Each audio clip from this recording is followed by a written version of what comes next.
Bem-vindo! Chegamos à última semana da temporada Verdades para o Tempo do Fim e o tema dessa semana chama muito a atenção. Afinal de contas, a gente vai falar sobre um assunto que traz muitas informações importantes, mas é muito controverso, principalmente por quê? Porque é um pastor que está falando sobre dízimos e ofertas. O que vem à sua mente quando você ouve um líder religioso falando sobre esse assunto? Você pensa coisas boas, coisas ruins? Você acredita que em 2020, quando a gente está transmitindo esse programa aqui, é válido a gente acreditar que Deus pede que nós devolvamos o dízimo e também contribuamos com as nossas ofertas também? O que você pensa sobre esse assunto? A gente vai trabalhar sobre dízimo, oferta, fidelidade a Deus em tudo, em todos os aspectos da nossa vida durante essa semana e o programa de hoje está só começando.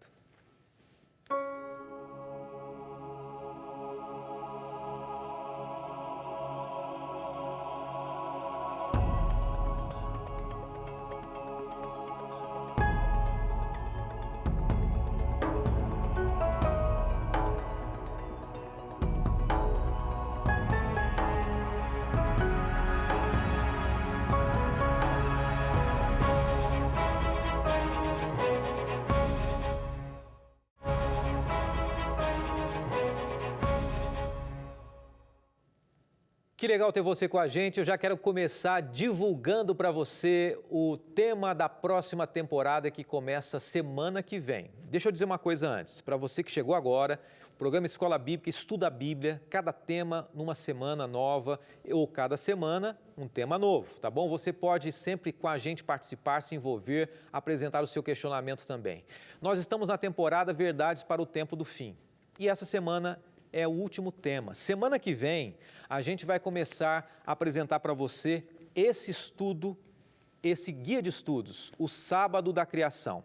Deixa eu apresentar de uma maneira mais fácil para você ver aqui, assim fica mais fácil, né? Com mais destaque para você na tela, o Sábado da Criação. Você pode receber esse material, não pediu ainda, semana que vem a gente começa, hein? Sabe o que a gente vai fazer? A gente vai, a partir de semana que vem, trazer cada dia um capítulo desse guia de estudos. Por exemplo, alguns assuntos que a gente vai falar sobre o sábado. Pastor, um mês sobre o sábado? Sim, muita gente tem dúvida e a gente vai fazer uma curta temporada. Primeiro tema, a origem e o significado do sábado. Lição 2, o paraíso perdido. Lição 3, por que Deus criou o sábado? Depois, operação liberdade, lei e liberdade. Então, cada dia a gente vai estudar um capítulo diferente, tá bom? No mês de agosto. Mas nós estamos ainda finalizando essa temporada e eu agradeço a você que esteve com a gente todo esse tempo aí, tá bom? Vamos orar nesse momento e na sequência a gente vai começar abordando esse tema tão especial que tem a ver com o dia a dia do verdadeiro cristão. Vamos orar. Bondoso Deus, Pai de misericórdia, nós louvamos o Teu nome porque mais uma vez nós reconhecemos que o Senhor permanece ao nosso lado nesses dias tão difíceis. Existem pessoas que estão com as suas lutas nesse momento. E eu peço que, de uma maneira especial e sobrenatural, elas sintam o Teu abraço, o Teu aconchego, a Tua mão protetora e cuidadora. Os abençoe nesse momento, os dirija, pedimos em nome de Cristo Jesus. Amém. Deixa eu lançar um desafio para você no começo dessa semana, que é você se planejar para estudar a Bíblia individualmente também. Você tem estudado aqui no Escola Bíblica, mas faça um plano pessoal com Deus, folhear a sua Bíblia, ler, pedir a orientação de Deus, buscar fontes, buscar informações, pessoas de confiança, fontes relevantes, comentários bíblicos importantes também. Então, não se esqueça de fazer isso, tá bom? Vamos falar sobre o tema dessa semana, que é esse: bênçãos sem medida. Dízimo, oferta e outras coisas mais. Fidelidade a Deus, o nosso tempo, os nossos talentos. Eu quero começar com um documentário que eu assisti hoje. Estava vendo um documentário hoje. É sempre bom a gente se informar acerca de algumas coisas. Um documentário sobre Cusco, uma cidade que fica nos Andes peruanos. Ela já foi a capital do Império Inca. Você está vendo aqui essa cidade hoje. uma cidade bonita, uma cidade que atrai as pessoas, atrai o turismo. Ela é conhecida pelos vestígios arqueológicos e uma arquitetura colonial espanhola. No determinado momento, os incas foram atacados pelos espanhóis e basicamente dizimados, destruídos, as fontes arqueológicas foram muito deterioradas. Mas o que me chamou a atenção e que tem a ver com o título nosso aqui, tem a ver com algo que me marcou bastante. Eu estava vendo eles mencionando que os incas, até então, eles tinham um costume de sacrificar as crianças para os deuses.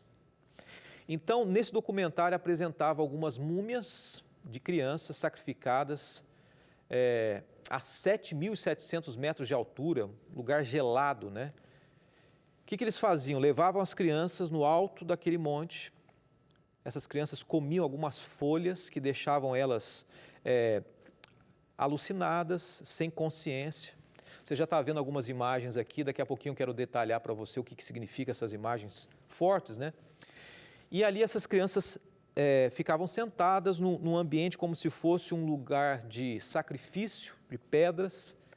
E ali elas basicamente desmaiavam, sentadas, até morrerem, congeladas. E muitas dessas múmias, crianças foram encontradas. E aqui você está vendo então algumas delas, né? Algumas adolescentes, e elas são preservadas justamente por causa do gelo. A unha, o sapatinho, todas as coisas. E olha que aqui é no alto, onde foram encontradas essas crianças, né? Essas múmias de crianças, né? Imaginando que de trás de cada múmia dessa existe uma criança. Eu não vejo uma múmia em si, eu vejo uma criança morta, sacrificada. E o que faz eu pensar sobre o tema dessa semana e a relação com isso? Eu estava pensando no tema e vendo ao mesmo tempo algumas informações desse documentário que vi hoje e pensando a que ponto as pessoas chegam para sacrificarem tudo o que têm em favor dos seus deuses.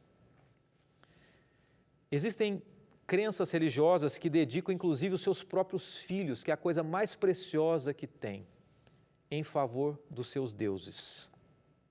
Por causa de alimento, por causa de chuva, não sabemos a razão de fato, mas o fato é que Deus, Ele não pede isso de nós. Ele diz, eu não peço sacrifício, eu peço obediência. Eu sou o Deus que já dei tudo para vocês e a gente vai trabalhar isso. Por isso é importante a gente entender que Deus usa algumas coisas para nós como um símbolo de entrega, um símbolo de renúncia da vontade. Mas Deus jamais espera o mal do ser humano. Antes de falar sobre doar, sobre aquilo que Deus espera de nós, que nós façamos, se a Bíblia aprova ou não, esse tema que eu volto a dizer o que eu falei no início, e eu quero trabalhar ao longo da semana porque os públicos às vezes mudam. Quando a gente fala em oferta e dízimo, você já olha para mim como pastor e fala assim, pode ser mais um pastor falando para eu dar o dízimo, por quê? Porque vai cair no bolso dele. Não é isso. Depois a gente fala um pouco mais sobre esses detalhes aí. Mas o primeiro ponto que eu quero deixar para você é que tudo, isso é importante a gente colocar no nosso coração, tudo o que temos vem de Deus. Você entende isso?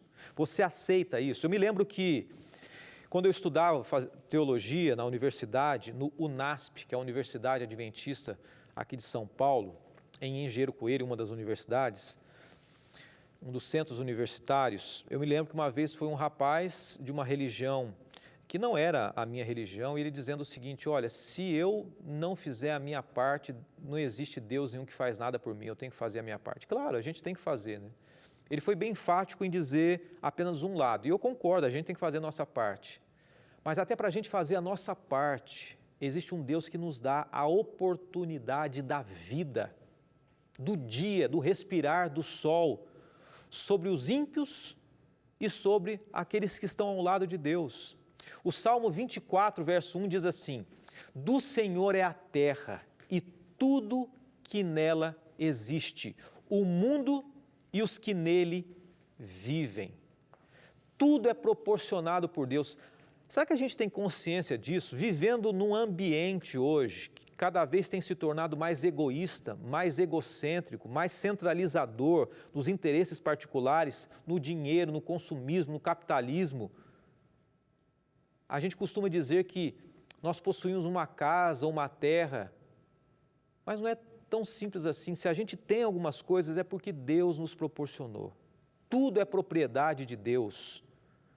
Nós somos apenas o quê? Administradores, mordomos de Deus. Deus é que torna possível a gente adquirir todas essas coisas. Se eu tenho, se você tem uma casa, é porque Deus deu condições para isso. Ou deu condições de você batalhar, lutar e correr atrás, ou porque, de alguma maneira, você herdou isso, não importa. Ou se você está correndo atrás, conquistando, né? Tudo vem de Deus. E a gente completa essa ideia num texto do Antigo Testamento, Deuteronômio 8,18. Mas lembrem-se do Senhor, o seu Deus, pois Ele é quem lhes dá capacidade de produzir riqueza, confirmando a aliança que jurou aos seus antepassados, conforme hoje se vê. Olha só, Deus, Ele deu a capacidade e Ele continua dando. Nós que temos um relacionamento com Deus, que eu creio que seja o seu caso, e se não é, se você não tem religião nenhuma, saiba de uma coisa, tanto aqueles que têm um relacionamento com Deus, quanto aqueles que não têm, é um privilégio que Deus dá a toda criatura, usufruir das bênçãos dEle. Volto a dizer algo que eu disse no comecinho, o sol paira, a Bíblia declara, sobre os justos e injustos. Alguém que rejeita a Deus deixa de ter o sol sobre ele? Não. A misericórdia de Deus. Um segundo ponto que eu quero trazer para você é esse. Deus quer ser o nosso amigo e não apenas isso. Ele quer prover nossas necessidades e nos dar um presente. Então, além de Deus ser aquele que nos mantém, Ele é aquele que faz questão de cuidar de nós. Porque a vontade do meu Pai, olha o que diz João 6, verso 40. Porque a vontade do meu Pai é que todo aquele que olhar para o Filho e nele crer tenha a vida eterna, e eu o ressuscitarei no último dia. Deixa eu dizer uma coisa para você aqui, uma grande lição para nós. Você já ouviu falar sobre as 5 linguagens do amor? Existe um livro muito interessante chamado As 5 Linguagens do Amor. Leia.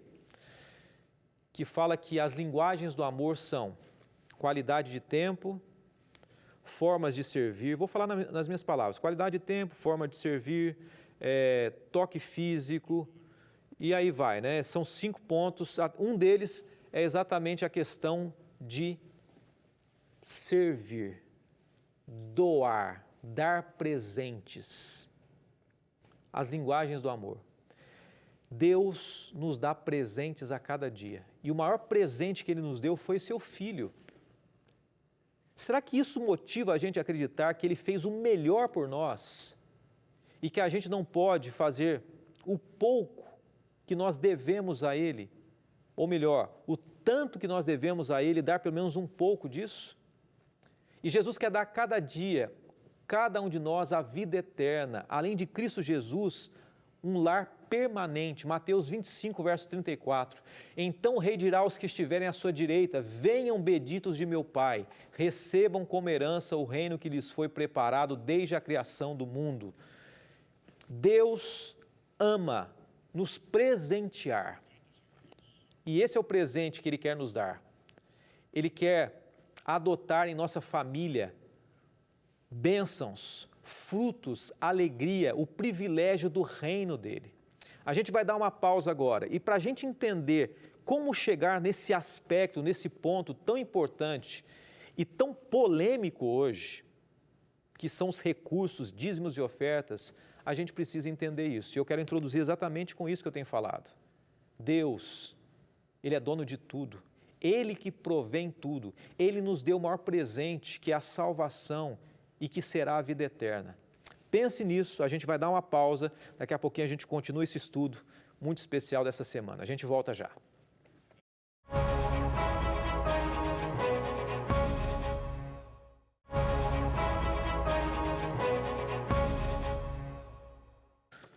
Nós estamos na última semana da temporada Verdades para o Tempo do Fim. Para você que está chegando agora, estamos estudando um tema: bênção sem medida. Deus tem bênçãos a derramar sobre nós, mas Deus espera de nós fidelidade também. E Deus, entre tantas coisas que Ele faz por nós, além de nos abençoar, além de proporcionar a capacidade de a gente conquistar coisas, Ele nos dá a garantia da vida eterna. Mas enquanto esse dia não chega, Ele pede algo de nós. E a gente começa a introduzir aqui um aspecto muito importante, que eu queria que você abrisse o seu coração sem preconceito. Nesse velho mundo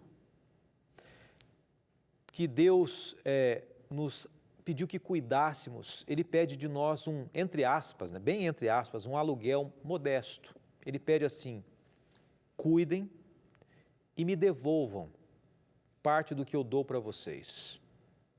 Na verdade, o nosso Pai, Ele pede que a gente reconheça que tudo é dele, que a propriedade desse mundo é dele. Nós devemos devolver uma pequena porção daquilo que Ele nos dá. A gente estava conversando há pouco aqui nos estúdios com os colegas, falando sobre o quanto algumas pessoas, outras concordam, outras discordam, sobre questão de aplicação em bolsa de valores, isso, aquilo. O fato é que é independente da gente fazer isso ou não, de investir ou não, de ter recursos para investir, você assiste a televisão aí, você ouve o rádio, você vê falando sobre investimentos, queda de bolsa, dólar e tal, dinheiro, recursos, tudo é Deus que proporciona. Agora, uma coisa que todos concordam é que Deus, Ele, segundo a Bíblia, tem uma promessa maravilhosa para nós. E existe uma promessa além da promessa eterna. Ele diz assim, que aqueles que forem fiéis hoje a Ele, Ele também recompensa. E eu quero que a gente entenda, sem fugir do ponto-chave desse verso agora. Malaquias 3,10 diz assim: tragam o dízimo e todo o depósito do templo, para que haja alimento em minha casa. Ponham-me à prova, diz o Senhor dos Exércitos, e vejam se não vou abrir as comportas dos céus e derramar sobre vocês tantas bênçãos que nem terão onde guardá-las. Hoje e amanhã a gente vai falar um pouquinho sobre esse tema, tá? Então, pastor, explica, vamos com calma, a gente vai entender alguns detalhes aí, outros vale a pena você pesquisar também. Trazei todos os dízimos. Anteriormente, os dízimos estavam sendo retidos pelo povo de Deus. Era o dízimo que mantinha os sacerdotes. E muitas vezes os sacerdotes, naquela época, porque esse é um contexto do Antigo Testamento, eles não tinham sequer comida suficiente para sustentar a vida. Você está vendo na tela aqui, né? Eles haviam retido tanto que os sacerdotes não tinham comida, o serviço sagrado foi interrompido, e você pode ler isso em Neemias 13, verso 10. Era um contexto do Antigo Testamento e um princípio aplicado até os dias de hoje. Até porque o princípio da devolução a Deus de parte do que a gente recebe, ele não começa em Neemias, ele começa em Gênesis, e a gente vai ver isso mais à frente. Mas o texto diz assim, olha, se vocês forem fiéis a mim, vocês podem me pôr à prova. Ponham-me à prova. O que dá a Deus nunca diminuirá a sua reserva.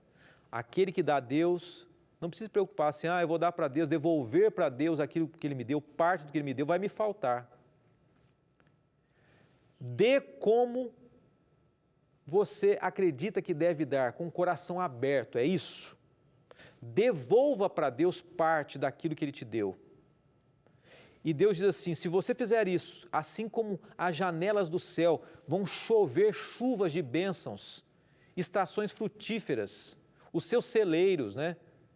Você não vai ser capaz de contar a abundância da colheita e safra. Deixa eu dizer uma coisa para você aqui, e uma pergunta importante, porque muita gente já está fazendo esse questionamento.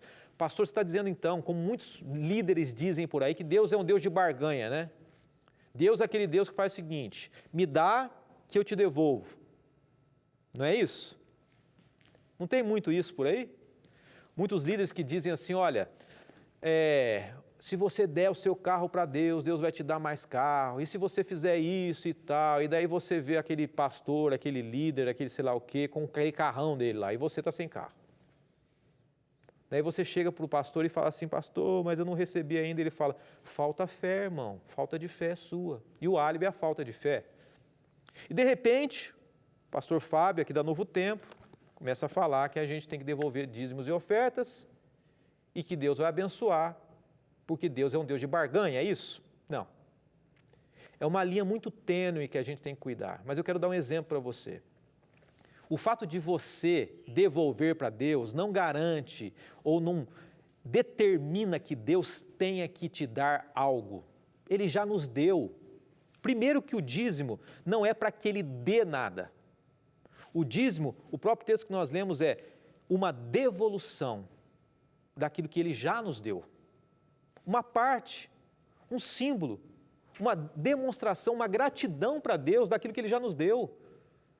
Se você tem o seu salário no final do mês e você pega uma parte e devolve para Deus, é porque Ele já te deu a possibilidade de você trabalhar, de ter emprego, de levantar, de lutar e de conquistar, pouco ou muito. Esse é um primeiro ponto. Não é para dar, para receber, é uma devolução. O segundo ponto é que é o seguinte, vamos pensar numa família, em pais e filhos aqui. Quem é pai, quem é mãe, vai entender um pouco melhor isso e eu quero que a gente separe as coisas. Você ama seus filhos, não ama? Creio que ama, né? Alguns dão mais trabalho, outros não. Alguns obedecem, outros nem tanto, outros desobedecem. Mas a gente sempre procura fazer o melhor para todos. E Deus é assim, com seus filhos, com aqueles que obedecem, com aqueles que desobedecem. Deus procura fazer o melhor. Deus está em busca de salvar. Agora, uma coisa é fato, aquele filho, e a Bíblia declara isso. Semana passada, inclusive, eu mencionei esse texto, né? Deus diz assim, que não quer de nós sacrifício, Ele quer de nós o quê? Obediência. Aquele filho que obedece, o pai e a mãe faz questão de fazer o melhor por ele. Porque aquele filho que faz de coração, aquele filho que faz não porque tem interesse. Você sabe quando teu filho está fazendo alguma coisa para você, para ganhar alguma coisa de você. Mas você sabe quando o seu filho ou a sua filha está fazendo alguma coisa porque ele te ama. Esse texto está querendo dizer o seguinte, que o filho fiel a Deus, que reconhece aquilo que Deus deu e devolve para Deus, por uma razão específica que a gente vai falar daqui a pouco, Deus não desampara esse filho. Se o filho reconheceu o amor de Deus, por que Deus deixaria esse filho passando necessidade? O dono do universo. E aqui não estou dizendo que Deus vai fazer o seguinte, filho, você me deu e reconheceu, agora eu vou te deixar você rico, milionário, cheio da grande esbanja. Não é isso. Deus vai suprir as nossas necessidades. Não existe, diz o salmista, ninguém que ele tenha visto, que tenha mendigado pão e que tenha sido fiel a Deus. Hoje existem muitos devoradores, né, que na época eram os insetos. A Bíblia diz assim que os devoradores devoravam ali o dízimo, o que era para ser devolvido como parte para Deus, os devoradores, os insetos, muitas vezes poderiam destruir. Não, Deus está dizendo o seguinte, olha só que interessante, existiam os insetos que destruíam as lavouras e muitas pessoas eram perturbadas com os insetos. E Deus fez uma promessa naquele contexto, diz assim, se você for fiel a mim, eu vou cuidar de você. E vou fazer com que o devorador, os insetos, não destruam as lavouras de vocês. Hoje, infelizmente, existem muitos devoradores também. Muitos devoradores. Líderes que deturpam a teologia do dízimo. Nós vamos orar nesse momento. E amanhã eu quero falar um pouquinho mais sobre o dízimo, sobre esses aspectos importantes, e a gente vai abrir a palavra de Deus e estudar. Não se esqueça, Deus é um Deus de fidelidade e promessas. Deus não é um Deus de barganha, mas Deus com certeza, Ele é fiel àqueles que são fiéis a Ele. E o princípio para começarmos entendendo essa semana é que tudo vem de Deus, tudo que temos e tudo que somos também. Nós vamos orar nesse momento. Querido Deus, que de alguma maneira essa introdução a esse tema tenha clareado a nossa mente, tenha aberto nosso coração com disposição em devolvermos parte daquilo que te pertence. Nós nos colocamos em Tuas mãos nesse momento, pedimos as bênçãos dos altos céus, orando em nome de Cristo Jesus. Amém, Senhor Deus. Amém.